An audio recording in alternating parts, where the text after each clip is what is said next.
Let's go to Caroline Woods in New York. Speaking of less bullish, let's talk some CrowdStrike first, Caroline. Bernstein cutting their price target. This is going to be a pretty fun one over the next couple of weeks, too, as we get to their earnings.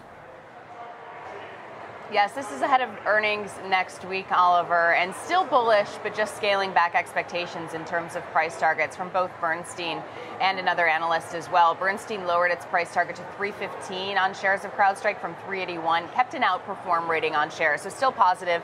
That new price target implies about 20% upside. Bernstein said CrowdStrike's year-over-year revenue growth from existing customers is unlikely to face high churn rates, and that the value of platform expansion for customers who remain with CrowdStrike is also considered to be relatively unharmed. However, the analyst over at Bernstein does think that the approximately 40% year-over-year growth from new customers could be at greater risk, and also says margins may see some short-term pressure, but longer term they're able to see a rebound. So more so short-term issues here, saying many historical examples had little impact and the worst cases seem to rebound within 1 year. So cutting their price target, as I said, to $315. We also saw RBC cut its price target to $345 from $380, kept an outperform rating on shares as well. So the median price target for CrowdStrike ahead of earnings next week is now $325. 82% of analysts still look at this as a buy. Wow, look at that. And by a long shot, too. I mean, that would be a pretty big ramp from here. But also, you know, the fact that they're looking for a price target on average that's still below the high kind of does, and pretty significantly below the high, does kind of seem to suggest, you know, there's a little bit of a reputation dent here. And I guess the question then is, all right, are we going to find out that any of their major clients left? If not, if you look at all the numbers and it looks like all their former customers are still their customers, then it kind of removes one of the main, bear theses tied to this, though. Yeah, and I think Palo Alto tonight could offer some insights on that as well, just to see, did they see, or is there any commentary about an uptick in business there, or just kind of hesitation in terms of the overall cybersecurity industry. So that could give us a little bit of a glimpse into what we might be able to expect from CrowdStrike next week. Okay. All right, that should be a fun one.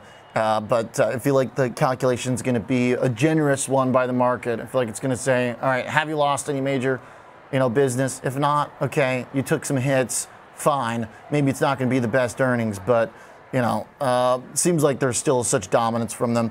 All right, let's talk some earnings that we've got. Estee Lauder here is going to get a new CEO. Seems like maybe it's overdue. Shares have been in trouble for a while. They certainly have. They were down about 35% year to date heading into this report, and now down another, call it 1.6%, 1.7%, despite a beat on both the top and bottom line. But the outlook disappointed, due in part to persistent weak sentiment among Chinese consumers. And then, as you said, its CEO will be leaving. So just running through the numbers, adjusted EPS of 64 cents easily topped the 25 cents that analysts were looking for. Revenue rose 7% to $3.87 billion. That came in ahead of the $3.83 billion that Wall Street was looking for. In terms of revenue growth by segment, skincare was up 13%, makeup was flat, fragrance fell 1%, and then hair care was up 1%. But in terms of the outlook for the first quarter, they offered an EPS range between 1 cent and 9 cents per share. Wall Street was looking for 62 cents per share, so big miss there. Net sales are expected to decline between 3 and 5%. And then for the full year, Estee Lauder said it expects adjusted earnings of $2.75 to $2.95 per share, whereas Wall Street was looking for $3.97 per share. And then sales in 2025 are expected to range between a decrease of 1% and an increase of 2%, whereas analysts were looking for an increase of more than 6% for fiscal 2025. So disappointment there as well.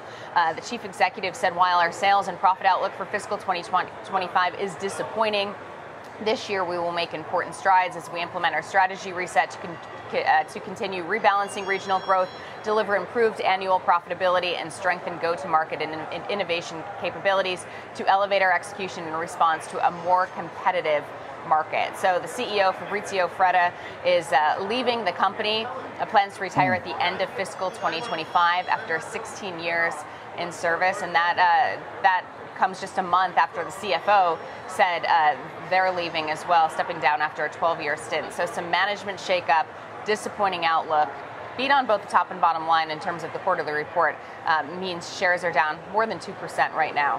Wow. Interesting that it's down. I guess maybe the kind of the long-time leadership market doesn't like to see. Okay, but shares. Disappointing outlook too. I mean, yeah, when you're forecasting sales, sales and earnings to, totally disappoint Wall Street's estimates, right, you're going to get punished. Luckily, I think they're down more than 35% year to date, so they're not getting punished even more than we're seeing right now. Just kind of seems like if there's one thing maybe that could turn the stock around, it would be new leadership, because down 70% over the last 3 years. Estee Lauder has been like a poster child of falling behind culture and products and popularity and viral marketing and stuff that the other makeup companies have been able to swoop in and to take their business away from through. Okay, all right. Hey, last thing here, another negative note on SHAK. I didn't realize how good the SHAK stock had been doing on the year. Hit me with this real quick, Caroline. How come the cut?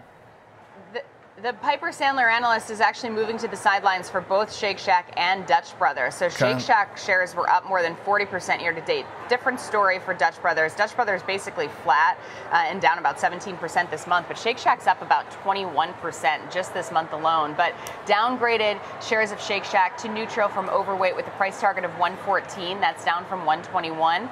It says coming out of earnings season, he's tempering his view on the overall fast casual subsector, but for SHAK in particular, he thinks the risk reward has become more balanced at current levels, given the fact that SHAK shares have run up so much. He's very impressed with the progress the team has made over the last 18 months and continues to believe there's a lot of opportunity to improve and grow the business over time, but says the menu pricing component piece of this gets a little harder moving forward. And then I mentioned Dutch Brothers also moved to the sidelines there, downgrading to neutral from overweight. The price target is $36 now, and that's down from $41. This is more of a risk-reward situation, says the risk-reward has become more balanced given the recent restaurant industry traffic and promotional environment trends. So, getting a little bit more cautious there. I will say, in terms of the actual analyst breakdown, SHAK, 60% of analysts are in the hold camp. So this Piper Sandler analyst joining the majority. But when you take a look at Dutch Brothers, 77% of analysts still have a buy rating. So this analyst no longer in the majority for Dutch Brothers. So median price target for Dutch Brothers is about $38 a share. So really only about $6 away from where it's currently trading. Okay. Kind of seems like Dutch Bros has been a way to bet against Starbucks in some sense. It's like the market really wants a coffee stock, but it doesn't want Starbucks. But maybe that's going to change now with the CEO shift at Starbucks. All right, thanks. Appreciate it, Caroline.